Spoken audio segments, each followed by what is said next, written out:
Dio.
Buongiorno Antonino, a te la linea.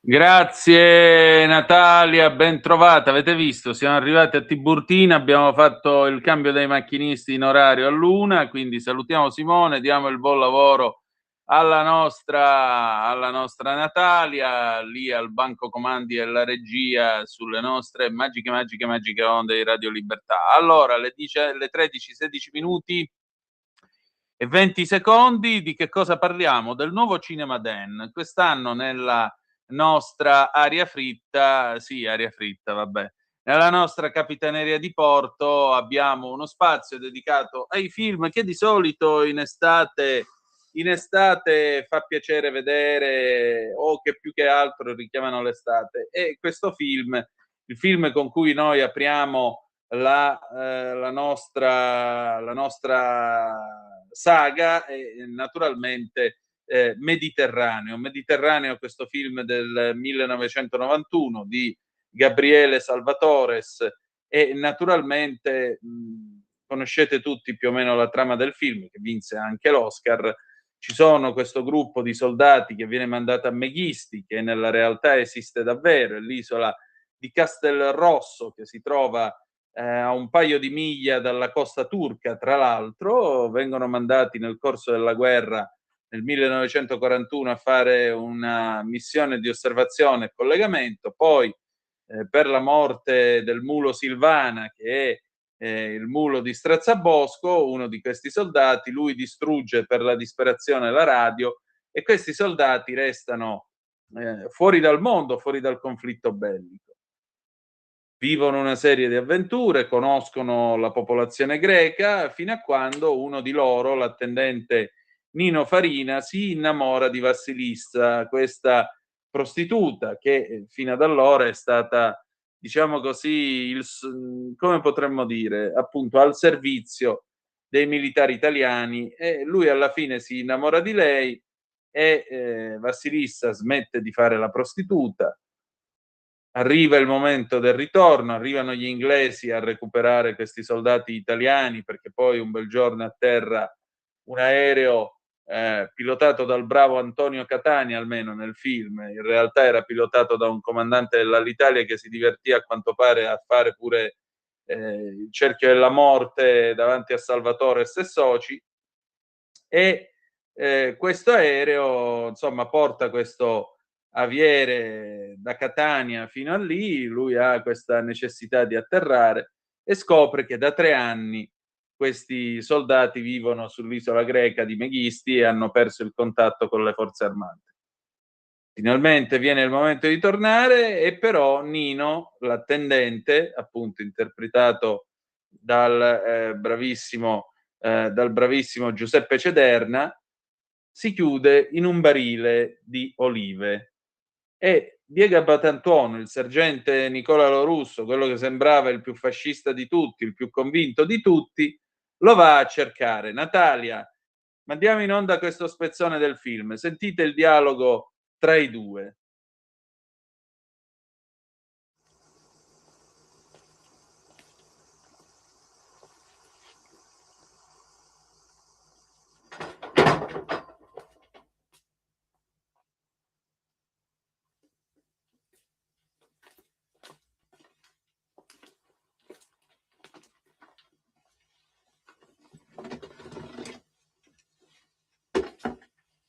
Cosa c'è? Cosa c'è?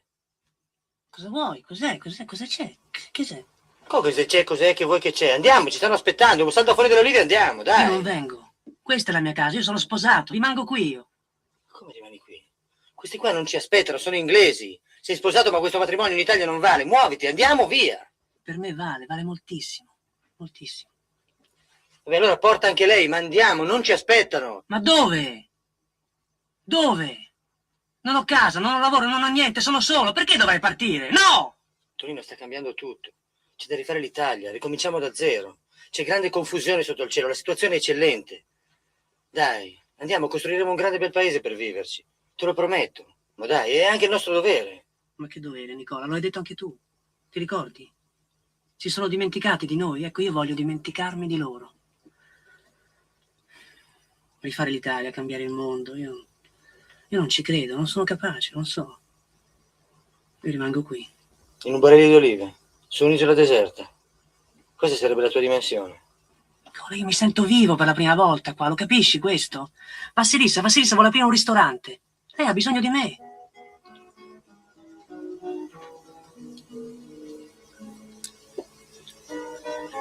Te la prendere, sergente. Siamo amici, no? Attendente Antonio Farina. Questa è diserzione, lo sai. Ecco, questa è diserzione, lo sai. E poi che cosa succede? Succede che tanti anni dopo Vassilissa muore e il tenente, interpretato da Claudio Bigagli, il tenente Montini, che era quello che comandava tutto questo gruppo raccogliticcio di soldati, che erano tra l'altro quel che era rimasto di reggimenti mandati allo sbaraglio un po' dappertutto del nostro esercito. Il tenente torna sull'isola perché è riuscito a essere informato da Nino l'attendente della morte di Vassilissa, e in questo incontro così commovente lui ritrova anche il vecchio Lorusso, che gli dice: sì, io sono tornato in Italia, ho cercato di fare la mia parte per cambiare le cose, ma non me l'hanno permesso. E allora me ne sono tornato qua da lui, cioè da Nino l'attendente, quello che era rimasto nel barile di olive, dice, a costruirmi un futuro. E allora cosa facciamo? Dai una mano e cominci a pelare i peperoni. E il film finisce con questi tre ormai anziani che stanno mettendo a posto, stanno preparando i peperoni per il servizio della sera. È interessante notare una cosa: in questo dialogo Abbatantuono cita Mao, dice c'è grande confusione sotto il cielo, la situazione è eccellente, che per essere il 1944 Mao comunque non era molto conosciuto fuori dalla Cina, o quantomeno non credo che nell'Italia del 44 si potesse parlare tanto di Mao. L'altra cosa è quello che dice Nino, dice: io mi voglio dimenticare di loro. Mi voglio dimenticare di loro. Questo romanzo, perché è tratto da un romanzo di Renzo Biasion, liberamente tratto. Il romanzo si chiama Saga Poche, in greco vuol dire ti amo, e è un romanzo uscito nel 1953 per l'Einaudi, e in particolare racconta la campagna di Grecia, perché tra l'altro Biasion aveva tenuto un diario nel corso della campagna di Grecia, solo che poi era andato perduto nel corso della guerra. E questo film chiude la trilogia della fuga di Salvatores, tant'è vero che alla fine c'è questo cartello che dice dedicato a quelli che stanno ancora scappando. Allora io mi chiedo, vi chiedo, ma voi vi vorreste dimenticare dell'Italia? Perché alla fine Nino cosa riconosce? Riconosce che quest'Italia non gli ha dato niente.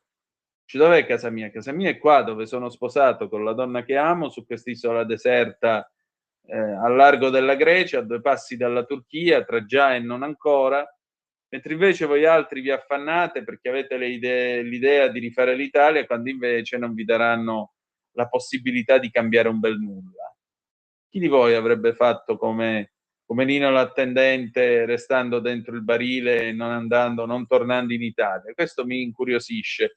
Soprattutto voi quante volte avete visto questo film, se vi è mai piaciuto, se vi ha mai interessato o solleticato, oppure se avete voglia di vederlo adesso. Io comunque stasera quasi quasi, se trovo il tempo, me lo rivedo in DVD perché per quanto mi riguarda è un bellissimo film, tra l'altro struggente, struggente e in fondo come dice il tenente all'inizio, eravamo tutti a quell'età nella quale non sai se mettere su famiglia o perderti per il mondo.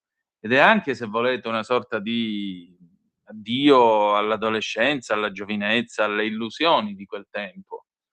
Perché il fatto di essere tutti su quell'isola mentre fuori c'è una guerra orribile, da un lato li protegge dalla guerra, dall'altro li fa ubriacare di un desiderio di non ritorno. Quando va Aziz il turco che gli porta l'oppio, loro praticamente hanno questa esperienza con la droga e poi Aziz gli ruba i moschetti, gli ruba tutto l'equipaggiamento militare. E però a un certo punto la realtà arriva e quando la realtà arriva c'è chi sceglie di tuffarsi nella realtà credendo di dominarla, appunto lo russo a Batantuono, e chi invece dice no, io preferisco restare in quest'umile sogno greco, in quest'umile sogno, diciamo così, su quest'isola deserta, per cercare di dimenticarmi di tutti loro, perché accetto questa sconfitta, accetto comunque di farmi una vita altrove.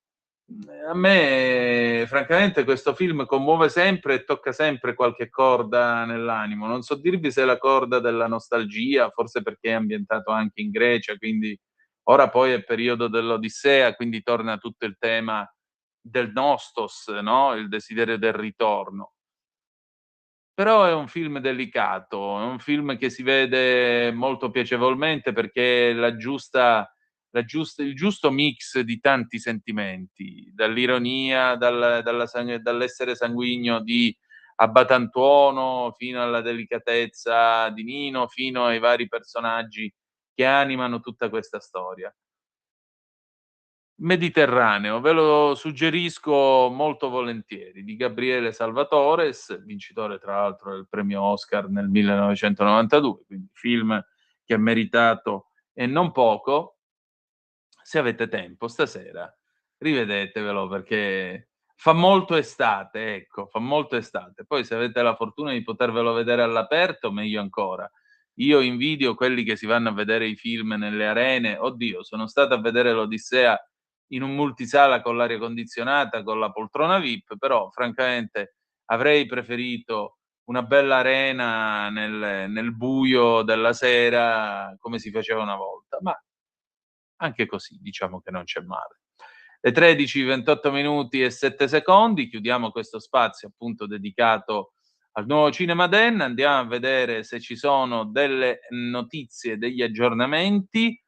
Madrid attacca l'Italia, l'ANSA, governo non all'altezza sui migranti, il ministro degli esteri Albares sul caso Ceuta, assunte posizioni irresponsabili, von der Leyen, Sanchez, la migrazione sfida UE, bisogna raddoppiare gli sforzi, nell'enclave ci sono ancora 5.000 migranti, quindi come ci ha raccontato il nostro Davis questa mattina, come vedete non è ancora finita questa storia. Andiamo a vedere allora che cosa ha detto il ministro degli esteri spagnolo nei nostri confronti. No, questo non si apre così e noi lo apriamo da un'altra postazione, così vediamo un poco che cosa vogliono gli spagnoli, anzi cosa vuole il governo spagnolo da quello italiano. Andiamo su ansa.it, ecco qua, accetta, Madrid che attacca l'Italia. Allora, la crisi migratoria di Ceuta deve essere affrontata, l'ennesima pubblicità, deve essere affrontata come una questione europea, richiede maggiore solidarietà fra gli Stati membri e ci sono stati alcuni governi che non sono stati all'altezza, fra cui l'Italia. L'ha detto il ministro degli esteri spagnolo José Manuel Álvarez in un'intervista a TVE, che è la TV di Stato spagnola, alla vigilia della riunione dei ministri dell'interno UE. Ci sono stati governi che non sono stati all'altezza, ha dichiarato il ministro, e anche alcuni politici e partiti in Spagna che hanno assunto posizioni a suo dire irresponsabili. Il governo italiano è stato uno di questi. Rispondendo alle critiche di Roma sulla gestione della crisi migratoria a Ceuta, Álvarez ha sottolineato che l'Italia, in altri momenti, è stata assolutamente inondata di immigranti irregolari, con le crisi ripetitive sull'isola di Lampedusa, che non è capace di risolvere. Mentre la Spagna è stata sempre solidale politicamente e con i fatti, ha sostenuto. Questo lo esigiamo dai soci europei, ha aggiunto. La migrazione è una sfida europea che richiede una risposta europea e per questo la solidarietà è fondamentale. È quanto sottolinea la Presidente della Commissione UE Ursula von der Leyen in una lettera indirizzata al Premier spagnolo Pedro Sánchez. Von der Leyen spiega che occorre raddoppiare gli sforzi in 5 aree chiave, prevenire gli arrivi degli irregolari attraverso la cooperazione con i paesi terzi, rafforzare i confini esterni, attuare i sistemi di allerta, smantellare le reti di trafficanti, rafforzare i rimpatri. La Spagna, aggiunge, può contare sul supporto della Commissione. Le 13:31 minuti e 5 secondi, noi andiamo in pausa e ci sentiamo Yabba, Super Trooper 1980 e poi torniamo con Laura Marinaro, a tra poco. Per la tua pubblicità visita il sito radiolibertà.net.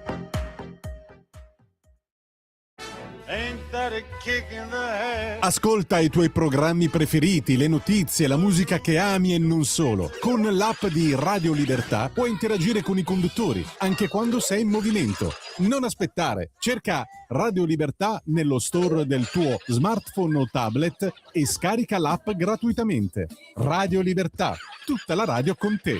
Scopri di più su radiolibertà.net. Semplicemente la tua radio.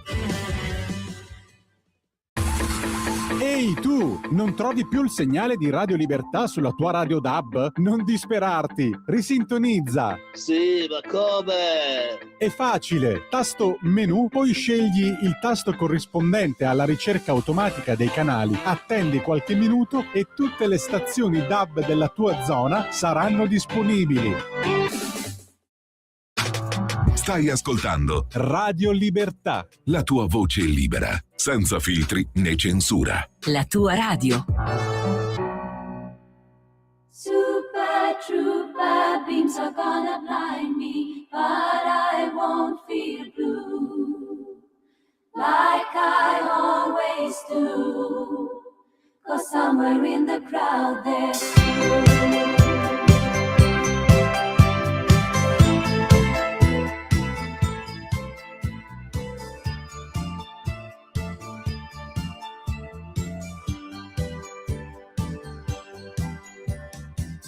Sick and tired of everything. When I called you last night from Glasgow, all I do is sit and sleep and sing, wishing every show was the last show. So imagine I was glad to hear you coming. Suddenly I feel alright, and suddenly it's gone. And it's gonna be so different when I'm on the stage tonight. Like a super trooper, lights are gonna find me shining like the sun, smiling, having fun, feeling like a number one. Like a super trooper, things are gonna blind me, but I won't feel blue.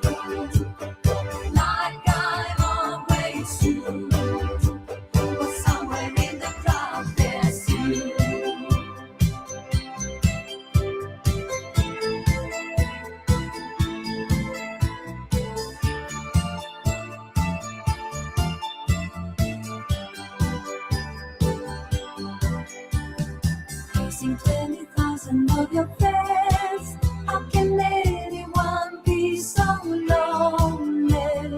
Part of a success that never ends. Still I'm thinking about. A te la linea, Antonino. Grazie Natalia, alle 13:34 minuti e 40 secondi sulle magiche onde di Radio Libertà. Antonino Danna al microfono con voi. Allora, io ho il piacere di trovare la collega Laura Marinaro al telefono. Ciao Laura, ben trovata. Ciao Antonino, ciao a tutti i nostri ascoltatori. Ecco, noi chiacchieriamo oggi, ma lo manderemo in onda mercoledì perché dura 90 minuti e manderemo in onda un podcast molto speciale, ma andiamo con ordine. Intanto complimenti perché stiamo parlando di Vite Private, il podcast che è stato ideato dalla collega Laura Marinaro insieme con la collega Simona De Giuseppe. Ha già concluso la sua prima stagione con ottimi ascolti, un pubblico in costante crescita, adesso è entrato nel network Voice che amplierà la diffusione sulle principali piattaforme di ascolto. Ecco, Vite Private, ce lo vuoi ricordare Laura, qual è lo scopo di questo podcast? Sì, come dice il termine, Vite Private racconta delle storie private di persone che sono state attraversate da fatti di cronaca nera in un modo o nell'altro, cioè sia come vittime che come parenti delle vittime che come carnefici e che quindi sono state private di qualcosa, ma che raccontano dopo tanti anni la resilienza. Cioè noi ci siamo chieste ma dove è finito quello, ma cosa è successo a quell'altro? Siccome nessuno poi si fa mai questa domanda e spesso non viene data la risposta, abbiamo deciso di andare proprio a scegliere magari delle storie anche alcune molto conosciute, altre meno conosciute, però molto importanti. Ecco, io voglio sottolineare questo. Il 30 luglio è stata pubblicata, e noi la manderemo in onda mercoledì, è stata pubblicata la puntata speciale con Giada Bocellari, avvocato storico di Alberto Stasi.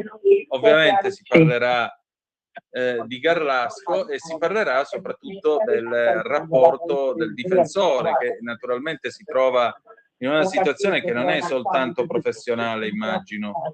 Infatti, questa intervista vuole raccontare la resilienza di Giada Bocellari, quella che lei chiama una battaglia di civiltà che porta avanti dal 2009, quando giovanissima praticante nello studio del professor Giarda si approcciò a questa vicenda e quindi che oggi chiama battaglia di civiltà. Quindi racconta un po' anche Giada, chi è Giada al di là di Alberto, e racconta anche del rapporto tra Giada e Alberto come amici, perché spesso succede che poi dei difensori storici diventino, insomma, si leghino nella vita, insomma, non solo professionale, ai loro assistiti da un rapporto di stima, ovviamente, anche se naturalmente viene sempre molto ben distinta la posizione processuale e durante l'indagine, in questo caso anche in vista della revisione, e la posizione privata. Naturalmente su quella Giada è molto molto riservata, anche proprio sulla sua vita privata, però diciamo in questa intervista si era un po' raccontata, quindi si comprende molto anche di chi è lei come donna e soprattutto come donna resiliente, oltre che come avvocato e avvocato resiliente. Senti, in questo cammino che fai appunto insieme a Simona De Giuseppe, qual è, diciamo così, qual è stata la storia che più ti ha colpito? Ah, guarda, tantissime, cioè io direi tutte, però perché ognuna ha la sua particolarità. Ad esempio, ci siamo emozionate, abbiamo pianto con Alberta Brambilla Pisoni, la mamma di quell'avvocato ucciso nella strage del tribunale Giardiello. Lì abbiamo veramente pianto. Con le mamme abbiamo pianto, anche con Annalia Ferrarese, la mamma di Cristian Frigeri, questo ragazzo che non è mai stato trovato, è scomparso, probabilmente ucciso dalle bestie di Satana, però ovviamente non si è mai trovato il corpo, non si è riusciti a dare una risposta a questa mamma. Abbiamo anche Sorriso con Stefano Savi, questo ragazzo che è stato colpito dall'acido per errore, dalla famosa coppia dell'acido, non so se vi ricordate, e che Sì. ha letteralmente ricostruito la sua vita e anche il suo volto dopo non so quanti interventi, ma che ha veramente una resilienza incredibile, addirittura sorride, cioè è molto molto empatico. Così Niccolò Maia, quel ragazzo il cui papà aveva sterminato la famiglia. Diciamo una delle storie che ho nel cuore io di più di tutte è quella di Gildo Claps, perché Gildo è veramente un monumento della resilienza. Abbiamo raccontato di nuovo la storia di Elisa, di Gildo, e anche attraverso le parole di Gianmarco Saurino, che è l'autore che ha interpretato Gildo e che è diventato amico suo, e addirittura adesso hanno questo progetto in Africa che Elisa voleva costruire, che loro stanno costruendo, di un ospedale in Africa. Lei voleva diventare un medico di Medici cosa Senza stupenda. Frontiere, ma cioè, le storie Che sono cosa tutte stupenda. incredibili. Anche Angelo Massaro, che è stato in carcere per un errore 24 anni e poi si è fatto la revisione da solo, guarda, una resilienza, non lo so, incredibile anche lui. Quindi l'anno prossimo continueremo poi nella nuova stagione a raccontare delle storie forti, però che insegnano che ci si può ricostruire in qualche modo la vita, ecco, che bisogna crederci. Decisamente. Senti, quando noi ci siamo conosciuti più di 15 anni Secoli fa, fa. quando abbiamo fatto assieme il corso di preparazione all'esame di Stato per diventare professionisti entrambi, mi ricordo che tu hai detto una cosa che m'ha colpito, e la cosa che m'ha colpito è stata questa: quando fai la cronaca nera non è facile, perché devi avere anche una tua capacità emotiva, perché non è facile andare a chiedere una fotografia del morto a una madre che lo sta piangendo perché è morto ammazzato, oppure che è morto in un incidente stradale e così via. Oggi però io noto che molto spesso, quando succede un fatto di nera, ci sono padri, madri che vanno tranquillamente davanti alle telecamere, dicono la loro, eccetera, eccetera. Cos'è cambiato, Laura? Perché questa cosa mi inquieta per certi versi. Allora, guarda, Antonino, noi due veniamo da un'idea del giornalismo ancora vetusta, forse, però io sono ben fiera di avere quest'idea vetusta e siamo ancora legati alla carta. In particolare io lavoro per un settimanale, quindi figurati, nemmeno rincorro le notizie così, perché vado sugli approfondimenti, e quindi anche in questo caso entro in punta di piedi sempre nella vita delle famiglie, sempre, di qualsiasi famiglia. Noto che la televisione e adesso anche i social hanno trasformato non sempre in bene questo mestiere, purtroppo, anche perché lo fanno tanti che non ce l'hanno il mestiere, non hanno mai fatto come l'abbiamo fatto noi all'inizio, quindi non hanno questo, capito, più che esperienza, anche questo proprio substrato emotivo. È tutto più superficiale, anche il dolore è più superficiale forse, non lo so, non so cosa dire, è molto triste questo. Allora, è giusto quando la famiglia deve lottare, tipo pensiamo ai ragazzi di Gran Montanà e alle loro famiglie. E sì, si sono esposti alcuni, però lì c'era una questione, cioè se non l'avessero fatto davvero non avrebbero avuto un minimo di giustizia che ancora non c'è. E così anche il Ponte Morandi, quindi pensiamo quando ci sono queste grandi tragedie, è giusto, Rigopiano, è giusto anche che i parenti si espongano, anche se c'è modo e modo. Diciamo che in altri casi forse c'è poca fiducia nella giustizia e negli investigatori, e quindi poi tutto va di conseguenza, vengono anche strumentalizzate delle informazioni che magari non sono del tutto corrette. Allora è vero che ci sono gli errori, che sono stati fatti degli errori, però non sempre succede, ci sono anche i casi in cui gli errori non ci sono, in cui si lavora bene. Facciamo un esempio, non lo so, Iara, i genitori di Iara non hanno mai hanno parlato pochissime volte, forse solo quando era scomparsa la figlia e quindi giustamente la cercavano. E io li ammiro per questo, non si sono mai voluti esporre più di tanto, no? Hanno aspettato. Adesso anche la sorella di Simonetta Cesaroni ha scritto una lettera dicendo: io credo nella giustizia, forse si riuscirà a dare, no, una risposta. Insomma, c'è modo e modo, però hai ragione, c'è un po' una spettacolarizzazione eccessiva, ma dovuta alla superficialità, secondo me, degli operatori, anche dell'informazione, che è un po', insomma, poi cambiato tutto, e anche della gente, non lo so, è cambiato molto in questi anni. Sì, sarò vetusta, ma la penso così. Vuoi sostituire un po'? Senti, ma dimmi. Pronto? Non ti sento Sì, più? ti sto sentendo, è che c'è una voce di sottofondo. Sì, stanno parlando.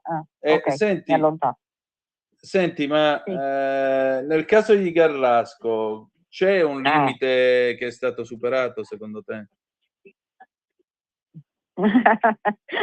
Tanti. Sì, tanti limiti sono stati superati, però ora siamo troppo avanti, non possiamo farci più niente. Ma secondo te come Siamo finirà? finiti tutti dentro. Allora, diciamo che noi operatori dell'informazione di una certa scuola, di una certa esperienza, stiamo cercando, perlomeno io nel mio piccolo, per esempio col mio canale La Zia in Giallo, ma anche con Radio Libertà e soprattutto con Giallo, stiamo cercando di raccontare l'indagine, di raccontare le evidenze, di intervistare i professionisti, con rispetto sempre di tutti. Io vedo sulla rete un odio esasperato nei confronti della famiglia Poggi perché non fanno come la sorella di Simonetta Cesaroni, no? Io invece dico, c'è inutile mettersi sì, vabbè, magari il loro comportamento può non piacere, però sono sempre parenti di una ragazza massacrata, quindi lasciamoli stare. Tanto poi la magistratura inquirente in questo momento, davvero di un livello altissimo anche dal punto di vista umano, proprio perché parla poco, sta facendo un lavoro meraviglioso che non lascerà nulla al caso, anche proprio nell'interesse della famiglia della vittima e della vittima soprattutto. Come dice anche Giada nell'intervista, cioè è comunque chiaro il focus, perché Alberto comunque sia tra 3 anni finisce di scontare la pena ed è vivo. Quella sta sottoterra ed è solo per lei che bisogna lottare per la giustizia. Allora io dico a tutti coloro che dicono che stanno facendo questa lotta per la verità e per la giustizia, va bene, va benissimo, perché c'è un movimento veramente incredibile che non è mai avvenuto in Italia una cosa del genere, perché questo è un fatto particolarissimo da tanti punti di vista. Però delle volte si sta un po' esagerando, ad esempio il limite, cioè quello che non mi piace molto è esagerare con questi talk show in cui sempre ci sono 2 schieramenti, uno contro l'altro armati, e delle persone, dei personaggi ormai, che possono essere dei giornalisti, degli ospiti, persino degli avvocati, che sono diventati personaggi e che alla fine stanno interpretando un ruolo, ma non so fino a che punto ancora sono sul pezzo su quello che davvero sta succedendo. Io dico magari anche un po' meno, anche un po' più di studio delle carte, che dite? Boh. Decisamente. Forse noi della carta stampata, sai, abbiamo più tempo, siamo di un settimanale, ci mettiamo a studiare. Ecco, forse anche la televisione, è proprio la televisione il fulcro di questa travalicare il limite in questo caso. La televisione, non gli altri, cioè i social fino a un certo punto, perché i social commentano la televisione, capito? I canali YouTube, ogni YouTuber si fa il suo approfondimento, si fa le sue interviste, possono essere condivisibili o no, poi dopo tu puoi iscriverti o no, puoi guardarlo o no, sei libero di fare quel cavolo che vuoi, no? E invece proprio esacerbato tutto da questi dibattiti insignificanti che non portano a nulla, ma soprattutto non raccontano nulla di più perché non so chi veramente legge le carte, studia gli atti bene o sa veramente quello che sta succedendo in procura, capito? Infatti, è proprio questo il problema. È proprio questo il problema. Senti, Vabbè, sarò impopolare, cosa qui che dico, ma non me ne frega niente. ma Io no, figurati. tornerei un po' a una televisione un po' diversa, ecco, tornerei al passato. Tornerei anch'io. Senti, mercoledì con la messa in onda della chiacchierata con Giada Bocellari, qual è stata la cosa che più ti ha colpito di lei? Ma lei è incredibile, ti colpisce la sua determinazione, quanto ci crede, il suo credere davvero nell'innocenza di Alberto e soprattutto la sua costanza nello studio. Cioè lei lo dice perché studia tantissimo, cioè lei ogni minimo dubbio che può venire ad una persona che glielo presenta, va a rivedersi le carte che già ha visto migliaia di volte, perché dice magari mi è sfuggito, quindi anche l'ascolto degli altri, proprio della gente. Mamma mia, interessante. È una donna veramente interessante e poi molto modesta, perché devo dire proprio al contrario di tanti altri, proprio modestissima, come si suol dire, non se la tira per niente. Molto bene, allora Laura, io ti voglio ringraziare. Grazie. Per la prossima stagione ci vuoi dare un'anticipazione, se vuoi? Guarda, andremo alla ricerca, siamo già alla ricerca, stiamo preparando il piano editoriale di storie interessanti da raccontare. Ovvio che per me, insomma, vediamo quello che succede a questa vicenda, ma sarebbe ovviamente bellissimo poter parlare con Alberto. Vedremo. Vedremo. Siamo fiduciosi, dai, siamo fiduciosi. Ci vorrà almeno un anno. Almeno. Però Grazie, sono Laura. storie da raccontare tante. Ma sì, grazie Antonino. Voglia. Grazie a te ancora, grazie.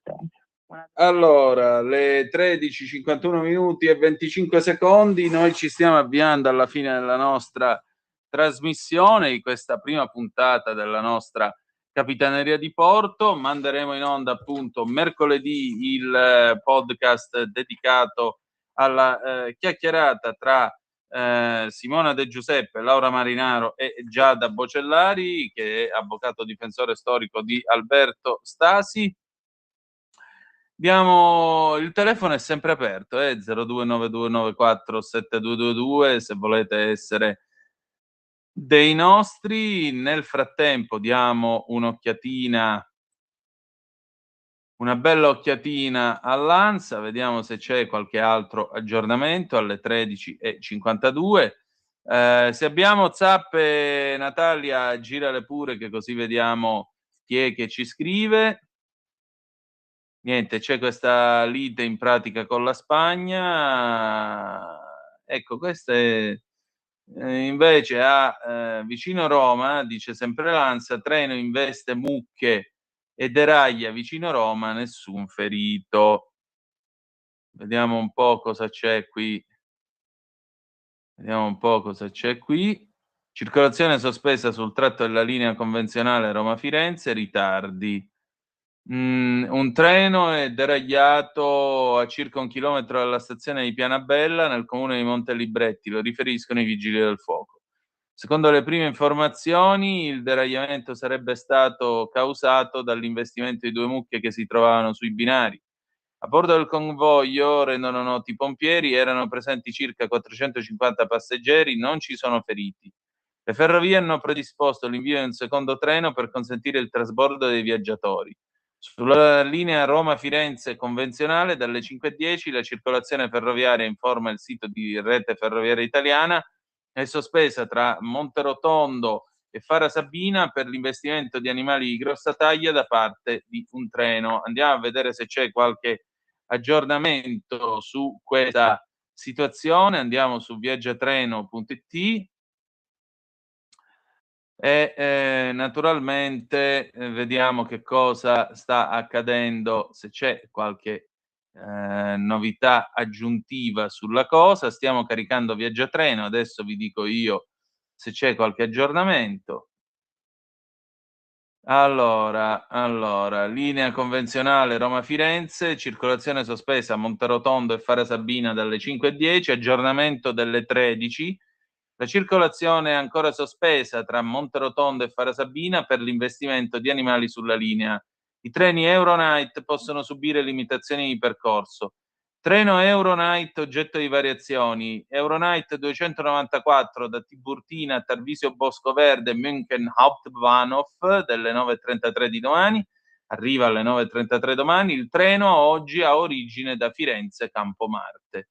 I passeggeri in partenza da Roma Tiburtina possono usare il Frecciarossa 9326 Roma Termini 18:25 Torino Portanuova fino a Bologna Centrale, dove trovano proseguimento col treno Euronight 294 che ne attende l'arrivo. I treni regionali possono registrare ritardi e subire limitazioni di percorso o cancellazioni secondo il seguente programma. Basta che andiate su viaggiatreno.it per informarvi. Con questo noi abbiamo finito. Ci salutiamo con, visto che abbiamo parlato di Mediterraneo, Giancarlo Bigazzi e Marco Falaggiani, tema principale di Mediterraneo 1991. Grazie, a domani alle 8:30 con la rassegna stampa e non dimenticate che the best is yet to come, il meglio deve ancora venire. Vi ha parlato Antonino Danna. Buongiorno.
Avete ascoltato Capitaneria di Porto.